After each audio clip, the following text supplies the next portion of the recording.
आप सभी को मेरा जय श्री हरि। फिर से आ गई हूँ श्री विष्णु जी की कहानी लेके। पसंद आए तो कमेंट्स में जय श्री हरि जरूर लिखें और एक प्यारा सा लाइक करें और पेज को फॉलो करना ना भूलें। जय श्री हरि। भारत के 7 स्टार यानी पूर्वोत्तर भारत के असम में भगवान विष्णु का एक ऐसा रहस्यमय मंदिर है जहाँ उनकी पूजा घोड़े के सिर तथा इंसान के शरीर वाले रूप में होती है। लेकिन इसका सच जानकर आपके रोंगटे खड़े हो जाएंगे। कहते हैं यह वही जगह है जहाँ भगवान ने 2 दैत्यों को मारकर उनकी ही लाशों से बनी ठोस जमीन पर विश्राम किया था।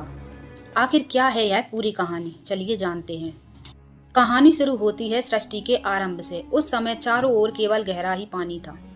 भगवान विष्णु के नाभि से निकले कमल पर ब्रह्मा जी प्रकट हुए। उन्हें सृष्टि बनाने का संकेत मिला और भगवान ने उन्हें चारों वेद प्रदान किए जो सृष्टि रचना का वैल्यू प्रिंट यानी मूल ज्ञान थे। ब्रह्मा जी ने सृष्टि निर्माण के लिए हजारों वर्षों तक घोर तपस्या शुरू कर दी। ब्रह्मा जी तपस्या में लीन थे, तभी एक अनहोनी हुई। भगवान विष्णु के कानों के मैल से 2 भयानक असुरों का जन्म हुआ, मधु और केटव। हजारों वर्षों तक पानी में रहने के बाद तब उन्हें भूख लगी तो उनकी नजर ब्रह्मा जी पर पड़ी। उन्होंने ब्रह्मा जी पर हमला किया।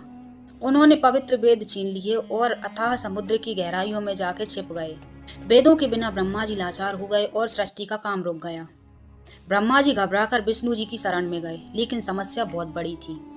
मधु और केटव ने तपस्या कर देवी शक्ति से इच्छा मृत्यु का वरदान पा लिया था, यानी वे अपनी मर्जी के बिना मर नहीं सकते थे। जब वेदों को वापस पाने के लिए भगवान विष्णु ने हैग्रीव अवतार लिया। उन्होंने घोड़े का सिर इसलिए चुना ताकि उनकी तीक्ष्ण बुद्धि और सूंघने की शक्ति से वे समुद्र के उस घने अंधेरे में भी वेदों को खोज सकें। भगवान हैग्रीव पानी के अंदर गए और हजारों साल तक असुरों से युद्ध किया, लेकिन वरदान के कारण वे मर ही नहीं रहे थे। अंत में भगवान ने उन्हें अपनी माया से मोहित किया और पूछा कि तुम्हारी मृत्यु कैसे होगी।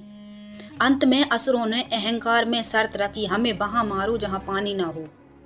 पूरी दुनिया में तो पानी ही पानी था। तब भगवान ने अपना विराट रूप धारण किया, अपनी विशाल जांघों को पानी से ऊपर उठाया और कहा, मेरी जांघें तो सूखी हैं, और वहीं उन दोनों का वध कर दिया। मरने के बाद उन विशालकाय दैत्यों के शरीर से जो भारी मेद यानी चर्बी निकली वो वहीं जम गई और उसी से यह ठोस धरती बनी।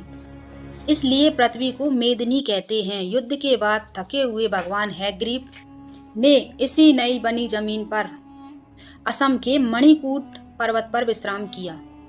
उन्होंने वेद ब्रह्मा जी को लौटाए और ज्ञान की पुनः स्थापना की। इसीलिए हैग्रीव भगवान को आज भी बुद्धि और तर्क का देवता माना जाता है।